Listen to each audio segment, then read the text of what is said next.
Bu videomuzda ilişkiler evrenine dalıyoruz. Amacımız, ilişkilerimizin gerçek karakterini görmeyi öğrenmek. Stoacılık bize uyarı niteliğinde olan davranışları, bir ilişkiyi sorunlu kılan şeyleri anlamamıza yardımcı olan değerli stratejiler sunar. Bu videoda bu sinyalleri keşfedecek ve ilişkilerimizi nasıl etkileyebileceklerini anlayacağız. Videonun sonuna kadar bizimle kalın. Çünkü sizinle günlük hayatınızda bu uyarıları fark etmeniz için etkili yöntemler paylaşacağım. Bu uyarıları anlamak, ilişkilerinizi algılama ve yönetme şeklinizi değiştirebilir. İlişkilerimizde belirli uyarı niteliğinde davranışları nasıl fark edeceğimizi bilmek önemlidir. Bu işaretler, çevremizdeki insanları anlamamıza ve yaşamlarımız üzerindeki etkilerini değerlendirmemize yardımcı olur. İşte dikkat etmeniz gereken ilk özellik, materyalizm takıntısı. Materyalist insanlar genellikle sahip oldukları şeylere fazla önem verirler. Kişiliğe ve gönlün zenginliklerine değil, satın alınabilecek şeylere değer verirler. Bu eğilim endişe vericidir. Bir kişi bir ilişkide maddiyata çok fazla odaklandığında gerçek sevgiyi gözden kaçırabilir. Sürekli pahalı giysilerden, lüks arabalardan bahseden bir partner düşünün. Kaliteli şeylere değer vermek kötü değildir. Ancak bu onların hayattaki amacı haline geldiğinde ciddi bir sorun haline gelir. Stoacı düşünürler bize, gerçek zenginliğin mal birikiminde değil, hayallerin sadeliğinde bulunduğunu öğretir. Bu kavram, çok sayıda maddi mala sahip olmaktan ziyade, içsel huzura değer verir. Mal-mülk takıntısı olan bir kişi, ilişkinin duygusal yönünü ihmal edebilir. Bu durum genellikle partnerin ilişkinin kalitesini pahalı hediyeler veya abartılı sürprizlerle ölçmesi şeklinde ortaya çıkar ve bu da finansal sorunlara ve bitmek bilmeyen memnuniyetsizliğe yol açabilir. Biri maddi şeylere çok fazla bağlandığında, bir ilişkide gerçekten neyin önemli olduğunu gözden kaçırabilir. Dış görünüş ve lüks, bir kişinin gerçek niteliklerini ve samimi ilişkilerini maskeleyebilir. Maddi şeylere olan bu takıntı, bize özgünlüğün ve gerçek insan ilişkilerinin önemini unutturur. Dikkat edilmesi gereken ikinci işaret, partnerin düzenli olarak yalan söyleme eğilimidir ve bu da genellikle ilişki için güvensiz bir temel oluşturur. Bu yalanlar basit abartılar ya da hayatlarının bir kısmı hakkında uydurma hikayeler olsa da, bir ilişkide çok önemli olan güveni yavaş yavaş zayıflatırlar. Bir kişi zevkleri veya duyguları hakkında yalan söylediğinde, kendisiyle ilgili yanlış bir imaj sunar. Bu yalanlar genellikle gizli güvensizliklere veya kişinin kendi gerçekliğiyle yüzleşememesine yol açar. Sık sık yalan söyleyen biriyle birlikte olmak duygusal olarak yıpratıcıdır ve sürekli bir şüphe döngüsü yaratır. Bu sorunla başa çıkmak için açıklık ve dürüstlüğe değer vermek önemlidir. Yalanlardan şüpheleniyorsanız, bunları partnerinizle sakin ve açık bir şekilde konuşmanız, şeffaf iletişimi teşvik etmeniz ve bu yalanların ilişkinizi ve ona duyduğunuz güveni nasıl yıprattığını açıklamanız önemlidir. Korku ve yargılama olmaksızın gerçeğin özgürce ifade edilebileceği bir alan yaratmak önemlidir. Çabalarınıza rağmen yalanlar devam ederse, ilişkinin geleceğini gözden geçirmek gerekebilir. Duygusal ve zihinsel sağlığınızı korumak için bazı insanlardan kaçınmak gereklidir. Özetle, sık sık yalan söyleyen bir partner, istikrarlı ve güvene dayalı bir ilişki kurmanın önünde büyük bir engeldir. Bu yalanları fark etmek ve ele almak, sağlıklı bir ilişki sürdürmek için çok önemlidir. Dürüstlük, güven ve karşılıklı saygıya dayalı bir ilişkiyi hak ettiğinizi asla unutmayın. Aranması gereken üçüncü uyarı niteliğinde davranış, kronik tembelliktir. Partnerlerden biri sürekli tembellik eğilimi gösteriyorsa, bu ilişkinize yatırım yapmak için motivasyon eksikliği olduğunu gösterebilir. Bu basit gibi görünen özellik, anlamlı faaliyetlerde bulunma veya bir ilişkide sorumluluk alma konusunda ısrarlı bir isteksizliği ifade eder. Bu tembellik genellikle ev işlerinden düzenli olarak kaçınma, kişisel hırs eksikliği veya toplumsal faaliyetlere katılım isteksizliği şeklinde kendini gösterir. Bir ilişkide bu tembellik, diğer partneri daha fazla çaba göstermeye zorlayan bir dengesizlik yaratır. Bu eşitsizlik yalnızca günlük işleri aksatmakla kalmaz, aynı zamanda duygusal destek, entelektüel gelişim gibi ilişkinin daha derin yönlerini de etkiler. Bu hassas konuya yaklaşırken kilit nokta açıkça konuşmak, ne hissettiğinizi ve neye ihtiyacınız olduğunu sakince ifade etmek ve partnerinizi doğrudan eleştirmekten kaçınmaktır. Onu ilgisini çeken faaliyetlere katılması için teşvik edin, birlikte mutlu olduğunuz aktiviteleri yapın. Bazen tembellik, ilgi veya motivasyon eksikliğine yol açar ve birlikte motive edici faaliyetlerde bulunmak gerçek bir olumlu değişim olabilir ve ilişkinizi canlandırabilir.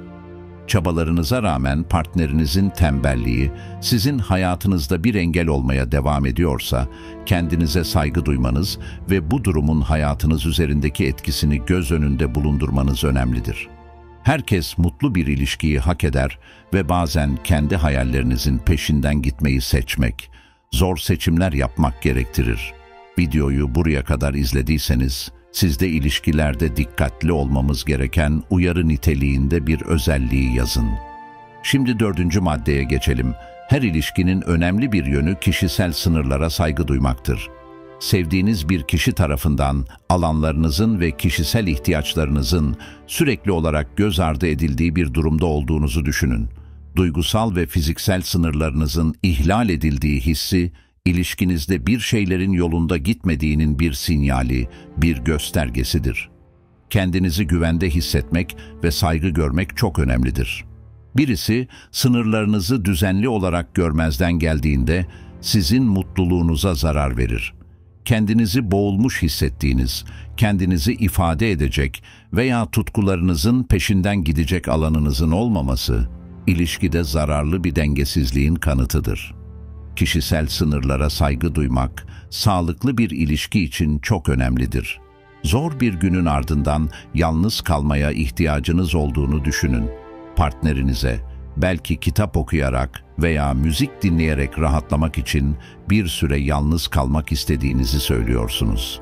Ancak isteğinize rağmen partneriniz sohbet etmekte veya birlikte bir aktivite yapmakta ısrar ediyor ve yalnız kalma ihtiyacınızı görmezden geliyor. Bu davranış zararsız görünse de aslında kişisel sınırlarınıza saygı gösterilmemesi anlamına gelir. Yalnız kalma isteğiniz yerine getirilmediği için kendinizi ihmal edilmiş ve anlaşılmamış hissedersiniz. Bu durum ilişkinizde gerginlik ve rahatsızlık yaratabilir. Yalnız kalmak için gösterdiğiniz her çabanın engellendiğini fark etmeniz, kendinizi güvensiz ve değersiz hissetmenize neden olabilir. Bu duygular, ilişkide saygı ve anlayışın risk altında olduğunu gösterir. Sınırlara saygı gösterilmemesi, basit anlaşmazlıklardan daha ciddi sorunlar yaratır. Bir kişi olarak büyümenizi engelleyebilir. Kendi ilgi alanlarınıza sahip olamazsanız, arkadaşlarınızla vakit geçiremezseniz veya kendinize zaman ayıramazsanız, kişisel gelişiminiz ve özgüveniniz olumsuz yönde etkilenecektir. Bir ilişkide sınırlara saygı göstermemek, saygı, güven ve bağımsızlık eksikliğinin bir göstergesidir. Şimdi ilişki analizinin çok önemli bir yönüne, 5 numaralı işarete geliyoruz. Aşırı öfke ve intikam alma eğilimi. Bu aşırı duygusal tepkiler büyük gerilim yaratabilir. Bir ilişkide aşırı öfke ve intikam alma eğiliminin varlığı endişe vericidir. Sık sık olumsuz duygulara kapılan bir partner, sağlıksız bir ortam yaratabilir. Bu durum, güven ve karşılıklı saygı açısından sallantılı bir ilişkinin belirtisidir. Çoğu zaman duyguları gerçekten neyin tetiklediğini belirlemek için bir adım geri atılması gerekir. Şeffaf iletişimi ve karşılıklı empatiyi teşvik ederken bu sorunları çözmek için birlikte çabalamak önemlidir. öfkeyi iyi yönetememenin ve intikam arayışının ilişkide olumsuz tepkilerden oluşan bir kısır döngüye yol açabileceğini unutmayın. Bu davranışların güven eksikliği veya gizli korkular gibi daha ciddi sorunları ortaya çıkarabileceğini fark edin. Bu zor duygularla başa çıkmak kolay değildir. Ancak ilerlemek ve duygusal olarak olgunlaşmak için gereklidir. Bu sorunları çözemiyorsanız dışarıdan bir yardım almak çözüm sağlayabilir. Kendinize saygı duymayı ve dengeli bir ilişki aramayı unutmayın. Vazgeçebilmek bazen zor olabilir. Ancak duygusal sağlığınız ve huzurunuz için buna değer. İlişkilerdeki 6. uyarı niteliğindeki davranış aşırı bağımlılıktır. Partnerlerden biri kendi iyiliği için diğerine çok fazla güvendiğinde bu durum önemli sorunlara neden olabilir. Bu bağımlılık, partneriniz her küçük karar için sürekli olarak sizin onayınıza veya desteğinize ihtiyaç duyduğunda fark edilir. Bu basit bir destek arayışından ziyade o kişinin gelişmesini ve özerk olmasını engelleyen bir bağımlılıktır. Partnerlerden birinin diğeri olmadan karar veremediği bir ilişki, aşırı onay ihtiyacını ve özgüven eksikliğini ortaya çıkarır. Bu bağımlılığın farkına varmak önemlidir çünkü ilişkinin dengesini bozabilir. Dengeli bir ortaklık yerine partnerlerden biri diğerinin sürekli desteği haline gelir ki bu da yorucu ve ilişkinin sağlığı için zararlı olabilir. İlişkinizde bu sorunu gözlemliyorsanız bunu açıkça tartışmanız tavsiye edilir. Partnerinizi özgüven ve bağımsızlık kazanması için teşvik edin. Kendi kararlarını vermesinde onu destekleyin ve kendi ilgi alanlarını keşfetmeye teşvik edin. Ayrıca eşiniz için çok fazla karar vererek bu bağımlılığı pekiştirmemeye dikkat edin. Partnerinizin daha bağımsız olma çabalarını desteklemeniz, ilişkiyi büyük ölçüde güçlendirebilir. Şimdi bir ilişkideki 7. kritik noktaya, zorluklarla yüzleşememe durumuna, dayanıklılık konusuna değinelim. Günlük yaşamın küçük zorluklarına karşılık veremeyen biriyle ilişki sürdürmek genellikle zordur. Marcus Aurelius, hayata direnmenin en iyi yolunun her şeyden daha esnek olmak olduğunu söylemiştir. Bu düşünce bizi, zorlukları hem bireysel hem de çift olarak kendimizi güçlendirmek için fırsatlar olarak görmeye davet ediyor. Bir ilişkide partnerlerden biri kendi sorunlarıyla kişisel olarak yüzleşmeden sürekli olarak diğerine bel bağladığında bir dengesizlik oluşur. Partnerinizi hayatın zorluklarıyla yüzleşmeye teşvik etmek aranızdaki bağı güçlendirebilir. Çift istikrarını güç birliğinde bulur. Zorluklarla yüzleşememek bir ilişkinin gelişimini yavaşlatabilir. Hayatın zorluklarını bir engel olarak görmek yerine bağları güçlendirmek ve birlikte büyümek için bir fırsat olarak görmeliyiz. Zorlukları birlikte aşmak, ilişkinizi ve aranızdaki bağı daha çok güçlendirir. İlişkilerinizdeki bu işaretleri partnerinizi gözlemleyerek fark edebilirsiniz. İlişkinizde bir adım geri çekilin ve davranışları gözlemleyin. İlişkinizde ele aldığımız davranışlarla eşleşen herhangi bir özellik var mı? Unutmayın, amaç ani bir yargıya varmak değil, altta yatan daha ciddi sorunları ortaya çıkarabilecek kalıpları tanımaktır. Gözlemleyin, düşünün ve sonra bilinçli kararlar verin. Bu yaklaşım sadece sorunlu ilişkilerden kaçınmak için değil, aynı zamanda ilişki dinamikleri hakkındaki bakış açınızı derinleştirmek için de yararlıdır. Dikkatli davranarak sadece kendi sağlığınızı korumakla kalmaz, aynı zamanda çok daha sağlıklı ilişkiler kurmanıza da yardımcı olursunuz. Şimdi sizin kendi deneyimlerinizi duymak istiyorum. İlişkilerinizde hangi uyarı işaretlerini gördünüz? Hikayelerinizi yorumlar bölümünde paylaşın.